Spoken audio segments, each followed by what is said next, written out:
2.5 Admins, episode 225. I'm Joe. I'm Jim. And I'm Alan. And here we are again. And before we get started, you've got another plug, Alan. Deploying PNFS file sharing with FreeBSD. Yeah, so this looks at parallel NFS, which is a way to actually have NFS basically sharded across multiple machines. So if you need to get more bandwidth than your network can provide out of one machine, you can actually have large files be distributed across many machines or different files on different machines so that when a bunch of clients are pulling files, they can pull them from all those machines and get much better network bandwidth.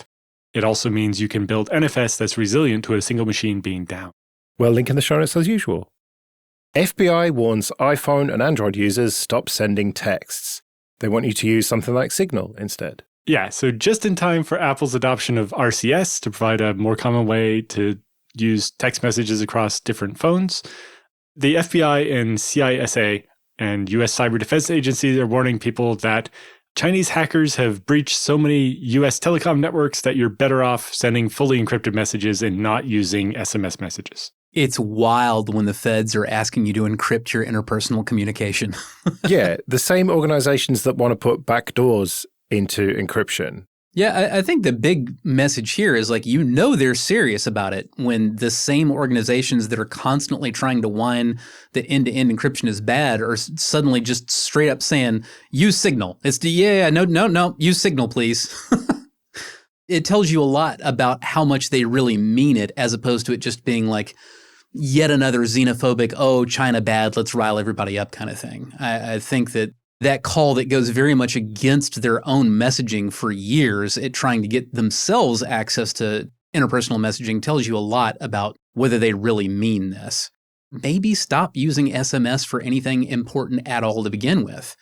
At this point, I think we're about in the stage of telephony where we should be considering SMS a lot the same way that we consider email on the network side. And if you're a frequent listener, you've certainly heard me rail before about don't use email alerting for your monitoring system because that crap is not reliable and it will screw you over.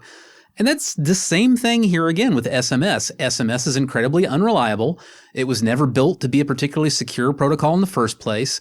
It's been massively overtaken by spammers and grifters to the point that most people are likely getting more text messages from just random garbage ranging from, crappy local sales efforts to out-and-out grifts and Xia Zhupan attempts. It's time to move on from that, from anything that matters. You can't fix that. Yeah, although it seems the FBI can't quite help themselves. A senior official advised, quote, using a cell phone that automatically receives timely operating system updates, quote, responsibly managed encryption, and phishing-resistant multi-factor authentication for email, social media, and collaborative tool accounts.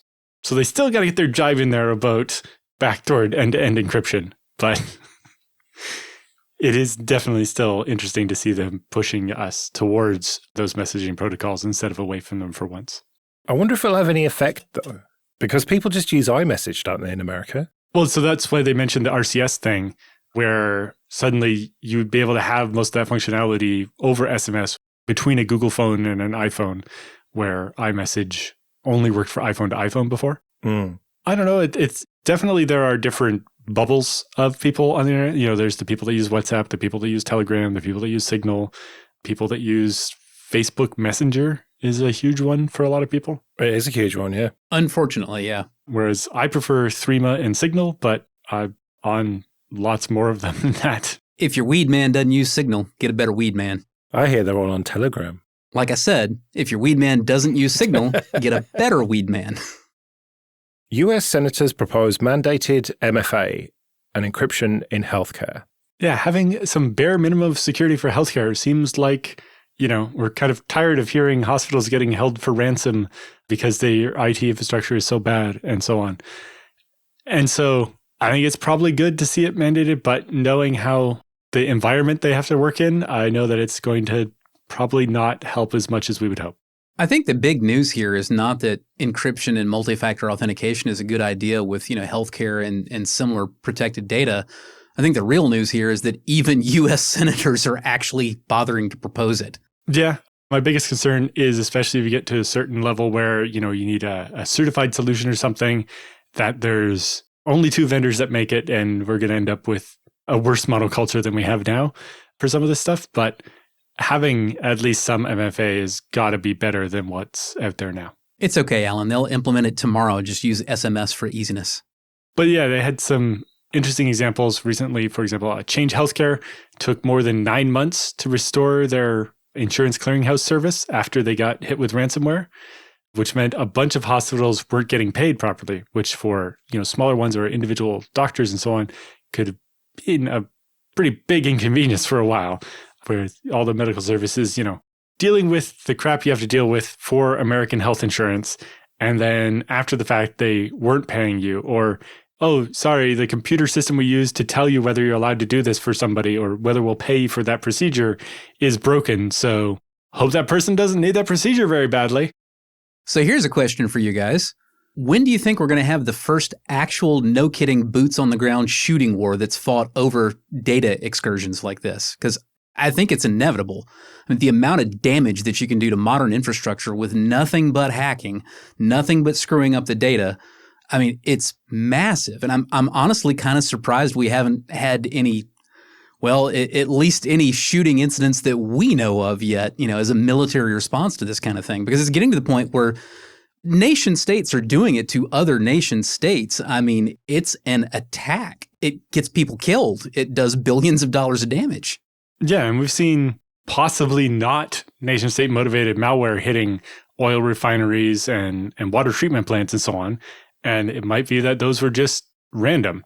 But someone who's trying very hard to target a specific water treatment plant or oil refinery or whatever could do a lot of damage very easily. Well, and the thing with that is, in a lot of cases that is just some random person looking for money, a true criminal enterprise in the traditional sense of the word, but that's also like the most common cutout when a nation state wants to do black ops type stuff is, oh no, that was some rogue element. That was criminals. That wasn't us. And you have the cutouts distancing it. And we already know that a lot of nation states, we know for a fact, are doing exactly that. You have on the surface, supposedly criminal organizations, like the APT groups in Russia, like Fancy Bear, that we already know for a fact do absolutely have ties to the nation state. And there probably is really some degree of independence there. There probably is some genuinely not directly ordered by the nation state activity, but there are also the nation state missions. And again, none of this is new. This is not new to computers. The war on terror, we fought a literal global war, my country, much of it on wildly misguided basis, but nevertheless, we fought a war based on the idea that you have civilian organizations that are militarily attacking us, and if you haven't taken care of it yet, we will invade your ass and we'll fix it. And I'm just wondering, when are we going to cross that divide? When is an electronic attack going to result in a bullets and steel response? I think it's inevitable.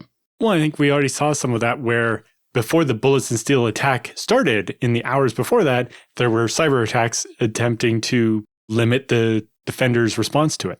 Well, sure, cyber attacks are always a component of any modern military action. I mean, you see that in like Ukraine versus Russia. There's between drones and hacking and you name it, it's obviously a component of a full-scale engagement underway. I'm just wondering at what point somebody acknowledges the fact that even without the physical engagement part happening yet, it's an attack serious enough that in some instances it may be worth escalating and saying, you know what? No, it turns out we're going to take this to a different playing field and you're not going to like it. Now, I do want to make clear, I'm not like championing this. I am not some American war hawk saying, oh, all y'all better watch out because we're going to come. No. Not in any way. That is not who I am. That's not what I'm suggesting. What I'm suggesting is that is going to happen at some point, and I wonder when, and I wonder by whom. Yeah, I think it's going to end up being not the same, but similar to the policy that, well, if you attack us with chemical weapons, we don't have chemical weapons to retaliate with, but we do have tactical nuclear weapons to retaliate with, and that's what we will do. So don't bring your chemical weapons at us. And I think to your point that at some point a cyber attack is going to result in a kinetic response. Okay, this episode is sponsored by Automox. Are you prepared for whatever shitstorm may hit your desk during the workday? Automox has your back. Check out the brand new Autonomous IT podcast. Listen in as various IT experts discuss the latest Patch Tuesday releases, mitigation tips, and custom automations to help with CVE remediations. Make new work friends. Listen now to the Autonomous IT podcast on Spotify, Apple, or wherever you tune into your podcasts. QNAP firmware update leaves NAS owners locked out of their boxes. So yeah, a recent firmware pushed as an update for QNAP meant that a number of people reported after installing it that they couldn't actually log in and access their NAS anymore. How does that happen? Like, is there no QA? Come on, Joe, you live in 2024. You know damn well there's no QA. Not just at QNAP. Anywhere. It's done. QA's over. Ship it. We'll fix it later. Do they not just have one in the corner of the office? Right, but when you test something in the corner of the office, you test what you think people do with it. But it turns out a lot of people do weird shit. Or just have a different network configuration than you do. Or they use a different browser and it sends a different number of cookies to the login page, and that can make a difference. I've literally had an airline's website block me because I was sending too many cookies because they set too many cookies on my browser. And until I deleted all the cookies for that domain, I couldn't go to the airline's website. There's so much variability in how a user logs into a web app. It can be hard to actually test all of it. I've also seen problems come from the other direction where the issue is that, like, I'm not talking specifically about this QNAP outage right now, just to be clear. I'm talking about in general. I've seen a lot of QA issues happen where what QA testing gets done is not being done on a test network that's like reset to a known factory condition and then like worked up every time. It's the same environment that they just run the same tests on and have been for like 10 years. And that environment has actually drifted significantly from what you see in production on newly shipped units, so they don't uncover bugs that only are encountered by actual users who have set things up the way they're actually set up in the wild, because turns out the QA department doesn't want to break out a new box and set it up and configure it from scratch the way the users have to. They've got some scripted thing that gets it to the condition they want it to be in, which, again, back to Alan's point, may not match real-world conditions all that closely. Yeah, I don't know if it was maybe just a typo in the reporting, not from ours, but one of the other ones. But it also seems like when they reissued the update after they solved whatever the problem was, they used the same version number. And that just drives me right up the wall. Well, they didn't add a 0.1 or whatever to the end of it. Well, the version number is already 5.2.2.2950, build number 2024-1114. The new one, I believe, is still update 5.2.2.2950, just the build number that changed. Call it 2951, come on. At least, exactly. Or 5.2.2.2950-Ubuntu 0. What was interesting is when QNAP did pull it for specific models, the community thread seemed to have people with different models also having the problem. So it's a little unclear on what the exact impact was or how many people were impacted. And, it's not QNAP's first time to have these kind of problems. It turns out that they've had quite a few vulnerabilities recently. February 2023, a group called Deadbolt got them with a remote attack, and they had to push emergency firmware updates to address that. And that didn't go smoothly either. QNAP seems to have been struggling with this kind of thing for a while. I really want to like QNAP because they're actually using ZFS in some versions of their NASs instead of the hacked together, butter running on top of MD RAID and LVM stuff that Synology and Netgear are doing. But they're making it hard for me to love them, despite their direct use of ZFS. Yes, although their customized version of ZFS is very interesting and very scary to me.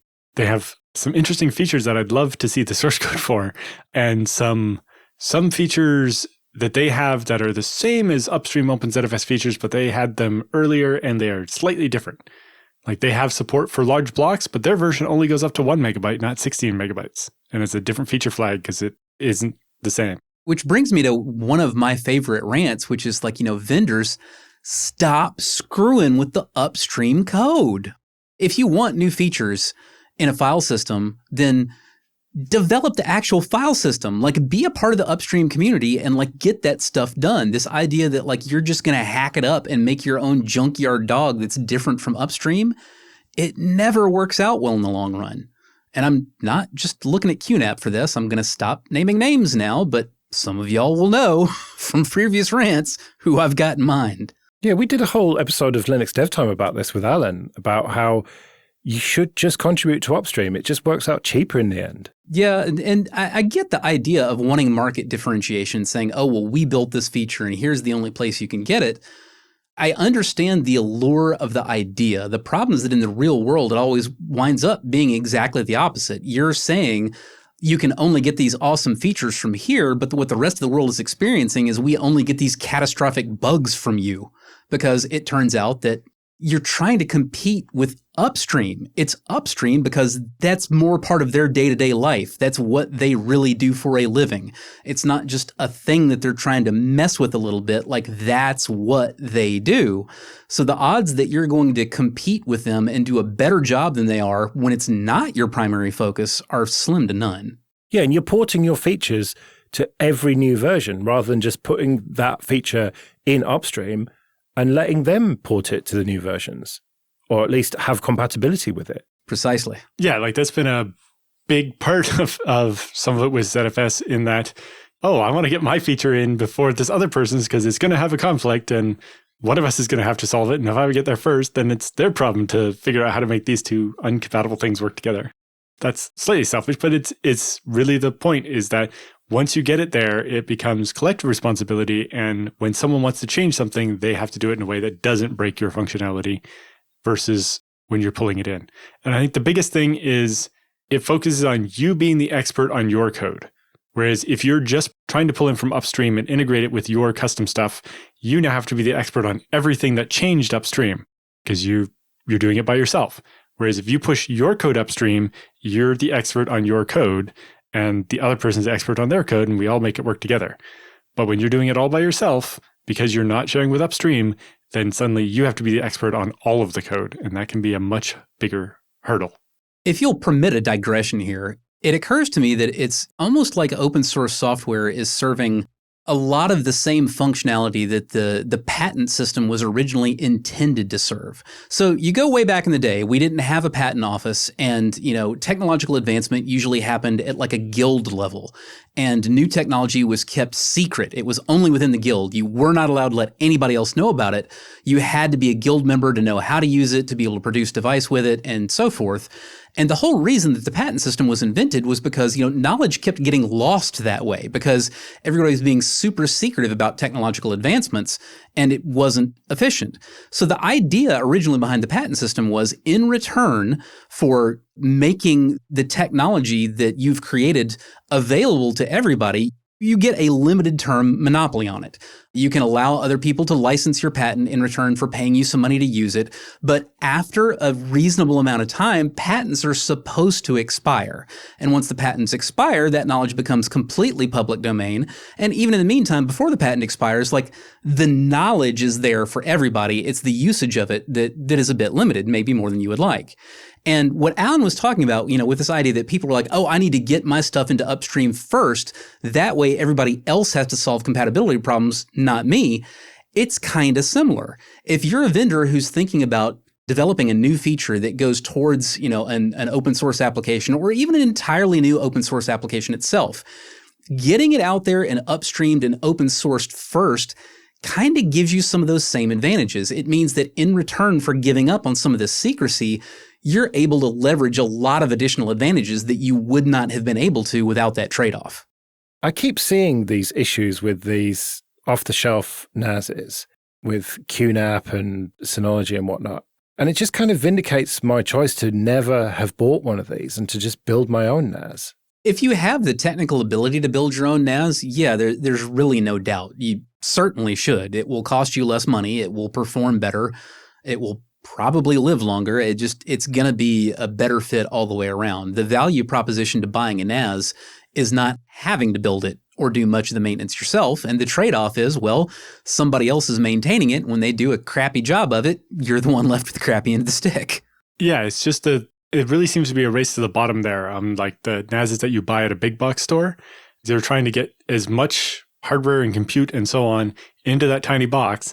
And the software is always the least amount of investment we can make in the software because we make our money off shipping units, not off the long term of updates. Oh, the hardware is usually very minimal too. Yeah. Well, it's you're trying to make it as cheap as possible, right? Yeah, they're extremely wimpy hardware-wise compared to even just budget stuff I would build. Yeah, and so they're also doing that same amount of cheaping out on the software, and it is very, very obvious.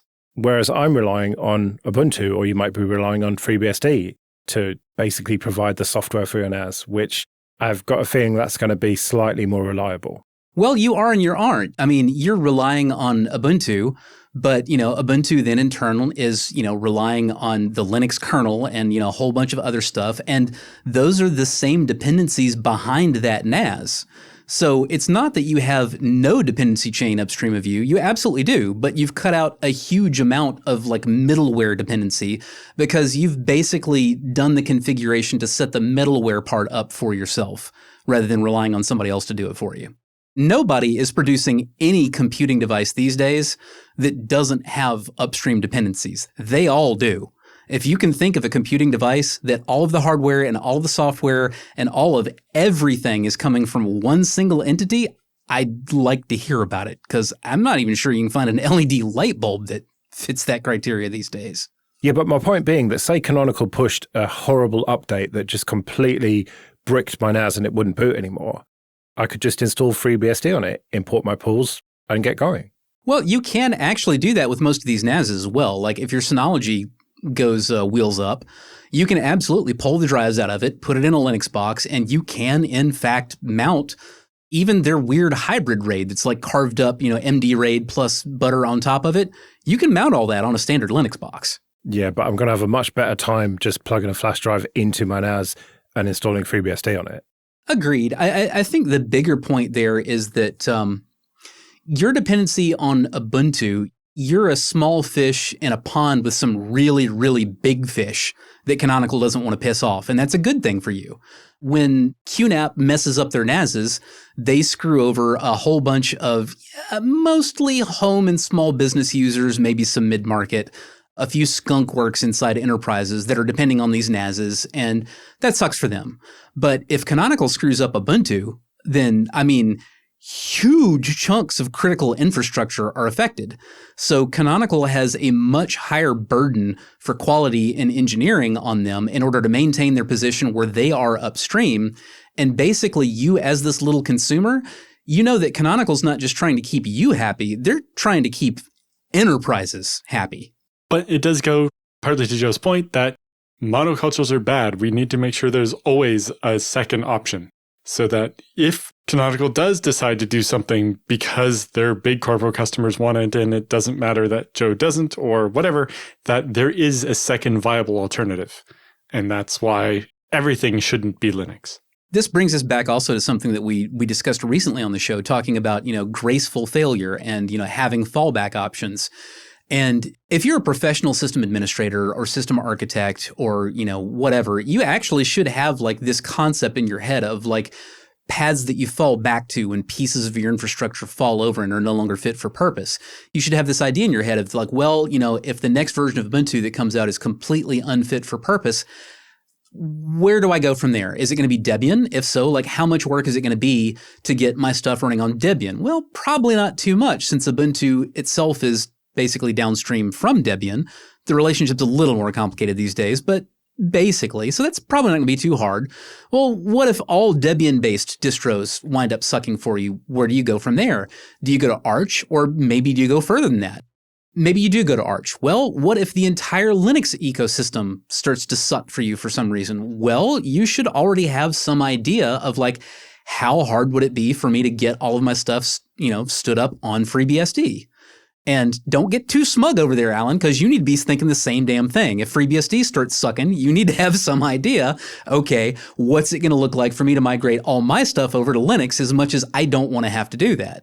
All of us have to think in these terms if we want to really be good at our jobs as the folks who make decisions about architectures of important systems and networks. Yeah, and if you think, oh, that could never happen, look at the people that were using CentOS, and it just got completely pulled out from under them in a much shorter time period than previously promised. Or expected. I don't think a promise was ever made, but sure. It was certainly expected. Yeah. Okay, this episode is sponsored by 1Password. Imagine your company's security like the quad of a college campus. There are nice brick paths between the buildings, Those are company-owned devices, IT-approved apps, and managed employee identities. And then there are the paths people actually use, the shortcuts worn through the grass that are the actual straightest line from point A to B. Those are unmanaged devices, shadow IT apps, and non-employee identities like contractors. Most security tools only work on those happy brick paths, but a lot of security problems take place on the shortcuts. 1Password Extended Access Management is the first security solution that brings all these unmanaged devices, apps, and identities under your control. It ensures that every user credential is strong and protected, every device is known and healthy, and every app is visible. 1Password Extended Access Management solves the problems traditional IAM and MDM can't touch. It's security for the way we work today, and it's now generally available to companies with Okta and Microsoft Entra, and in beta for Google Workspace customers. So support the show and check it out at onepassword.com/25A. That's onepassword.com/25A. Let's do some free consulting then. But first, just a quick thank you to everyone who supports us with PayPal and Patreon. We really do appreciate that. If you want to join those people, you can go to 2.5admins.com/support. And remember that for various amounts on Patreon, you can get an advert-free RSS feed of either just this show or all the shows in the Late Night Linux family. And if you want to send any questions for Jim and Alan or your feedback, you can email show@2.5admins.com. Kevin writes, there's a lot of talk about securing access to self-hosted applications revolving around needing to use a VPN or tunnel, but I don't hear much about using mTLS. Is mTLS a viable option for securing access to self-hosted applications? Think Nextcloud and such. So I think the biggest thing there is building your own complete CA infrastructure, and having access to that everywhere is probably a lot more difficult than a fairly vanilla WireGuard install that's easy to add to another device to be able to access your Nextcloud. So for a brief recap, mTLS stands for mutual TLS. So normally when you do TLS, which is like HTTPS, when you go to your bank or to paypal.com, PayPal has to prove to you that they are the real PayPal, usually with verification from a certificate authority. With mutual TLS, in order to make the connection, both sides have to prove to each other that they are really the right client. So I helped a healthcare company set up an infrastructure where all of their computers would only talk to each other if they were, had valid certificates, and building a whole certificate infrastructure around it and having the right revocation policy and having safeguards in place so that if a root certificate was compromised or a private key was compromised, that it wouldn't impact the entire infrastructure and so on. It's a lot more involved. I've done a lighter version. It wasn't really called mTLS back then, but I've done HTTPS client certificates where I have a certificate installed in my browser. And so when I go to this certain website, it recognizes me and logs me in without me having to log in all the time. And just means that if you're on my machine, you can immediately go into this CRM and have access to the information. That is kind of related, but it's, that was much more of a HTTP specific thing where mTLS works for every protocol. But I do think that mTLS is a lot more faff than a VPN or a tunnel, and is just not as portable or easy for non-technical people to do. I think there's another problem with mTLS for this particular use case, and it's that usually when you're looking at mTLS solutions, it's application level security. It's not network level security. Like, you have to pass your mTLS challenge in both ways to authenticate both sides in order to get where you want to get with your HTTPS connection that you're establishing. But you've already touched the web server at that point. Whereas if you're talking about hiding something behind WireGuard, you don't get to poke at anything until you get past the WireGuard part.